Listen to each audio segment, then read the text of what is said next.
Can you go back to your roots, or how would that go down with the Amish community? If so, how would that journey go? So I could go back to the Amish, but I'd have to confess to everything I've done since I've been out here. Just because I've left and gotten shunned does not mean that everything I've done since I left is now forgiven.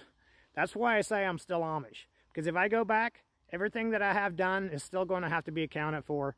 And they're going to say, okay, we're going to shun you for 3 years. So it probably wouldn't be 3 years.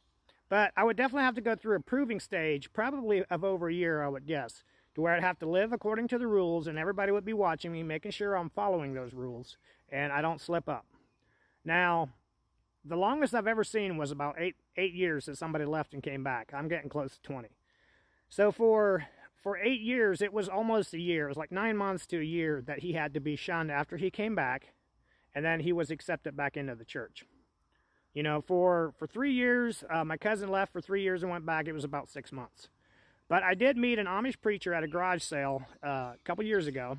He wasn't a preacher in our district, but he had actually had a son that left the Amish as well. So maybe he understands a little bit more.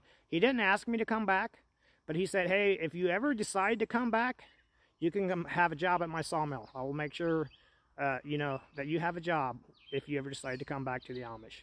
And even though I wasn't wanting to go back to the Amish, that really meant a lot to me. You know, people like him with kind hearts, they mean a lot.